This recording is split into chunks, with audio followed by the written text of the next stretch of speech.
ఒక చల్లని శీతాకాలపు రోజు చిన్న పిల్లలైన సాయి, సరళ మరియు శివ అడవిలోని మంచు కొండలను చూడాలని నిర్ణయించుకున్నారు. వారి స్నేహితుడు రవి కూడా వారితో కలిసి వెళ్ళాలని అడిగాడు. రండి, మనం మంచు కొండల మీదికి వెళ్ళి అక్కడ ఏముందో చూద్దాం అని సాయి ఉత్సాహంగా అన్నాడు. అందరూ ఆనందంగా ఒప్పుకున్నారు.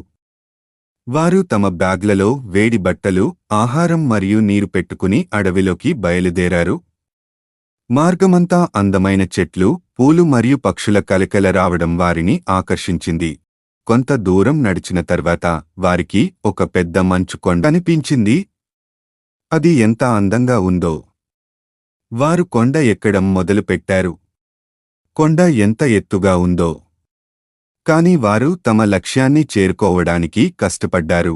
కొండ మీదకు చేరుకున్న తర్వాత వారు చుట్టుపక్కల చూశారు. అక్కడ చాలా అద్భుతమైన దృశ్యం వారికి కనిపించింది. అంతేకాకుండా వారికి అక్కడ చాలా వింత జీవులు కనిపించాయి. ఒక జీవి చాలా పొడవుగా ఉంది మరియు దాని శరీరం మొత్తం మంచుతో కప్పబడి ఉంది. మరొక జీవి చాలా చిన్నది మరియు అది చెట్ల మీద దూకుతూ ఉంది. ఇంకొక జీవి నీలి రంగులో ఉంది మరియు అది నీటిలో ఈదుతూ ఉంది. పిల్లలు ఆ జీవులను చూసి చాలా ఆశ్చర్యపోయారు. వారు ఎప్పుడూ ఇలాంటి జీవులను చూడలేదు. వారు ఆ జీవుల గురించి తెలుసుకోవడానికి ప్రయత్నించారు. కొంతసేపు అక్కడ ఆడుకున్న తర్వాత వారు తిరిగి ఇంటికి వెళ్లాలని నిర్ణయించుకున్నారు. వారు మంచు కొండ నుండి దిగి తిరిగి అడవి ద్వారా నడిచారు.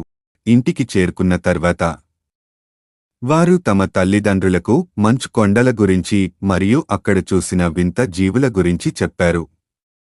వారి తల్లిదండ్రులు వారి కథ విని చాలా సంతోషించారు. ఆ రోజు పిల్లలు చాలా ఆనందంగా గడిపారు.